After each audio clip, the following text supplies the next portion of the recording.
Hello guys, welcome back to my channel. तो आज मैं लेकर आई हूँ आपके लिए एक ख़ास वीडियो, इम्पोर्टेंट वीडियो है। तो आप इसको अपने सभी दोस्तों के साथ ज़रूर शेयर करना, ठीक है। तो जो भी एमए के सेकेंड ईयर के स्टूडेंट हैं और संस्कृत वाले के लिए तो है ही, और जो सब्जेक्ट हैं अदर सब्जेक्ट तो वो भी देख सकते हैं। तो जो भी उनका वाइवा होगा, मेरे को पता नहीं है किसका कब है, क्योंकि ये डिटेल्स तो कॉलेज वालों के पास ज़्यादा होती है, तो इसी वजह से। तो आज मैं वाइवा के ऊपर वीडियो बनाने वाली हूँ और ज़्यादा एक्स्ट्रा बातें हम नहीं करेंगे। तो बस वीडियो को स्टार्ट करते हैं। आज की वीडियो ज़्यादा लंबी भी नहीं होगी, छोटी सी होगी। तो वाइवा के जो मतलब ख़ास चीज़ें होती हैं मैं बताती हूँ आपको वाइवा कैसे होता है।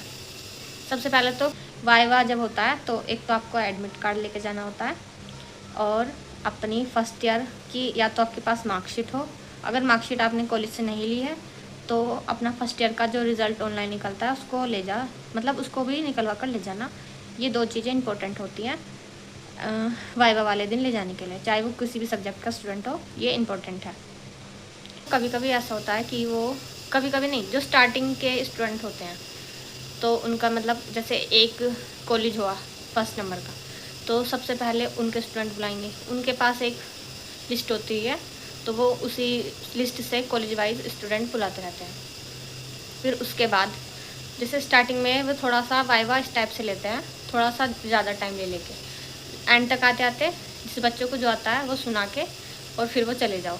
तो मतलब एक टॉपिक आपको ऐसा याद ही करना होता है जो आपको बिल्कुल अच्छे से तैयार हो, जिसके बारे में आपको बिल्कुल सारी नॉलेज हो, ताकि वो पूछ सके कि जैसे आप उन्होंने पूछा कि आप क्या तैयार करके आए हो, तो आपने बोला कि सर मैं तो ये वाला टॉपिक तैयार करके आया हूँ, तो वो उससे रिलेटेड कुछ भी क्वेश्चन कर लेंगे। फिर उसके आसपास का मतलब बीच में से फिर कुछ भी पूछ लेंगे। तो अपने दो टॉपिक तो बिल्कुल ऐसे तैयार करिएगा जो बिल्कुल आपको बिल्कुल पक्के तैयार होते हैं ना, जैसे कहते हैं बिल्कुल पक्के से याद हो, उसकी छोटी से छोटी बड़ी से बड़ी चीज़। तो जो भी आपका टॉपिक होगा उसकी आपको छोटी से छोटी बड़ी से बड़ी डिटेल्स मतलब सारी की सारी तैयार करनी है। तो एक पॉइंट तो ये हो गया। मतलब दो तीन अभी पॉइंट मैं बता चुकी हूँ। और सबसे पहले वाले स्टूडेंट के वे कुछ क्वेश्चंस पूछते हैं जो भी मतलब हमारे एग्ज़ाम में आया था सिलेबस में, उसमें से ही वो, ऐसा नहीं है कि बहुत डिफ़िकल्ट क्वेश्चन करेंगे, नहीं, सिंपल ही क्वेश्चन करते हैं। कभी कभी ऐसा हो जाता है कि थोड़ा सा एक आध क्वेश्चन सिलेबस से अलग हो जाते हैं, जैसे कि पूछ लिया कि संस्कृत का अगर मैं बात करूँ तो कभी कभी ये भी पूछ लेते हैं कि कालिदास की रचनाएं बताइए, उनकी टोटल कितनी रचनाएं हैं, कितने उन्होंने निबंध लिखे हैं। वैसे मतलब कालिदास तो है हमारे उसमें, मैं एक उदाहरण देके बता रही थी। और जैसे पूछ लिए कि हमारे कौन सी बुक थी वो, मैं मतलब अभी याद नहीं आ रहा, उसके 10 पार्ट हैं, सेकंड ईयर में ही है वो, मतलब मुझे याद नहीं आ रहा। तो उन 10 पार्ट के नाम पूछेंगे वो कि इसके नाम बताइए आप सीक्वेंस में, और उसके कितने खंड हैं बुक में, मतलब इस टाइप से। जैसे मैं आपको उसमें बताती थी कि एमसीक्यू के मतलब एमसीक्यू टाइप में पूछते हैं कि कितनी इस बुक के कितने पार्ट डिवाइडेड हैं, कितने लेते हैं कि महाभारत में कितने पर्व हैं, रामायण में, ये सब चीज़ें जो छोटी छोटी चीज़ें होती हैं, ये वाली चीज़ें तो आपको याद करनी है। और एक चीज़ मैं बताती हूँ जो मोस्ट इम्पोर्टेंट है, मुझे तो किसी बताई नहीं थी पर मैंने खुद से ही ये सोचा था। तो मतलब कुछ बच्चे ऐसे होते हैं जो बहुत ही कॉमन टॉपिक तैयार करके आते हैं, तो आप उन बच्चों से अलग हटके, जो आपको लगे कि ये वाली चीज़ तो कोई बच्चा सोच ही नहीं सकता कि वो ये याद करके आएगा वाइवा में, आप उसको तैयार करके जाना। वो मतलब इतना अच्छा इंप्रेशन डालता है एग्जामिनर पर, जो हमारे वाइवा लेते हैं वो इतने खुश हो जाते हैं बहुत ज़्यादा, मेरे तो खुश हो गए थे। तो मैं आपको देखो ये तो बताऊंगी नहीं कि मैंने कौन सा टॉपिक तैयार करा था, क्योंकि अगर मैं बताऊंगी, क्योंकि आप लोग ये मेरी वीडियो सारे लोग ही सुनोगे, ठीक है, और फिर सारे लोग ही सुनोगे और वाइवा अगर सेम जगह हो गया तो फिर गड़बड़ हो जाएगी, आप सब जाके वही सुना दोगे और मार्क्स फिर आपके कम आएंगे। तो इसलिए आपको अपने सिलेबस, ऐसे नहीं है कि आप सिलेबस के अकॉर्डिंग ही अपना टॉपिक तैयार करोगे। आपने 9th से हम संस्कृत पढ़ते हैं, मतलब उससे पहले भी पढ़ते हैं, खास 11th से हो जाता है ज़्यादातर, ठीक है। तो 11th क्लास से जो भी आपने अभी तक पढ़ा है उसमें से जो भी आपको बिल्कुल हट के टॉपिक लगे, कि मान लो सामने वाला उसके बारे में सोचे ही ना कि उसने ये तैयार भी करा होगा, वो उसकी सीमा तक ही ना हो, आप ये वो वाला टॉपिक याद करो। मतलब इसको आप गलत उसमें मत लेना, मैं सिर्फ पढ़ाई से रिलेटेड बोल रही हूँ, ठीक है। तो ऐसा टॉपिक तैयार करना जो कोई और ना करे। और ऐसा तो हो नहीं सकता कि मैंने अगर ये वाला तैयार करा है टॉपिक तो सामने वाला वही करेगा, नहीं। जो मेरी जैसे मैंने पढ़ा है और पढ़ते पढ़ते मुझे लगे कि हाँ ये वाला टॉपिक तो कोई कर ही नहीं सकता, तो वो वाला बिल्कुल पक्का तैयार कर लो। और अगर आपने वो एग्जैक्ट एग्जामिनर को सुना दिया तो मतलब बिल्कुल आपके अच्छे मार्क्स आएंगे।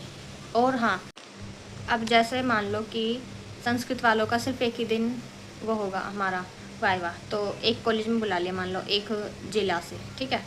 तो फिर स्टार्टिंग में वो थोड़े थोड़े क्वेश्चन ज़्यादा करते हैं, मान लो किसी स्टूडेंट से 5 कर लिए। जब हमारा हुआ था तो मैं उसी का एक्सपीरियंस शेयर कर दिया आप सभी के साथ। तो उसके बाद धीरे धीरे स्टूडेंट मतलब शुरू वाले स्टूडेंट जो थे जिनका वाइवा था 5-5 क्वेश्चन चल रहे थे। और आप ये मत सोचना कि जो पहले वाले स्टूडेंट से क्वेश्चन करे हैं वही हमसे करेंगे, ऐसा नहीं होता। कब बस बहुत रेयर हो जाता है कि हाँ वो पूछ लिया उन्होंने सिमिलर क्वेश्चन। और जो आपके साइड वाले बच्चे होंगे उनसे ये मत पूछना बिल्कुल भी कि आपसे क्या पूछा था, ठीक है। तो ये तो बिल्कुल मत पूछना कि उनसे क्या क्वेश्चन करे थे क्या नहीं करे थे, ये सब बकवास है। जो आपने तैयार करा है बस उसको ही फुल कॉन्फिडेंस के साथ एग्जामिनर को सुना देना।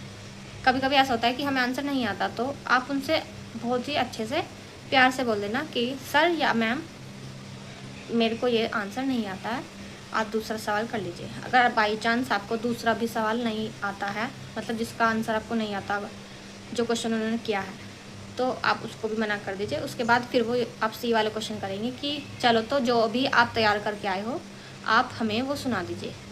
तो आप जो भी तैयार करके जाओगे उसको एग्जैक्ट बहुत अच्छे से सुनाइएगा फुल कॉन्फिडेंस के साथ, तो आपके मार्क्स पर बिल्कुल भी असर नहीं पड़ेगा। तो आज के जो वाइवा के ऊपर वीडियो थी वो यहीं पे ख़त्म करती हूँ मैं। यही थे कुछ खास पॉइंट जो आपको कोई नहीं बताएगा, मैं ही बता रही हूँ। तो ये कुछ खास बातें थी और मार्क्स बहुत अच्छे आएंगे।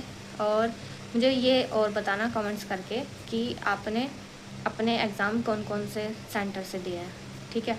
उनके मैं नाम देखूँगी ज़रूर। तो कमेंट्स में अपने एक तो जहाँ जहाँ आपने एग्ज़ाम दिए थे सेंटर नेम वो बताना मुझे ज़रूर, मतलब कौन सी जगह से दिए थे, सिटी बता देना। और आपका जो वाइवा का सेंटर भी मतलब जहाँ पे जाएगा वो भी बता देना, मैं दोनों देखूँगी। मतलब ऊपर उसमें कमेंट में लिख देना कि ये एग्ज़ाम सेंटर और ये वाइवा सेंटर, इस तरह से डाल देना। फिर मैं ये देखना चाहती हूँ कि कितने बच्चों का कौन सी जगह से पेपर हुआ है, ठीक है। तो बस आज की वीडियो यहीं पे ख़त्म होती है, मिलते हैं नेक्स्ट व्लॉग में, bye bye and all the best, good luck. और बिल्कुल भी डरना नहीं, वाइवा बहुत अच्छे से जाएगा क्योंकि मेरे को किसी ने नहीं बताया था बट मेरा बहुत अच्छा गया था। तो बेस्ट विशेस, गुड लक।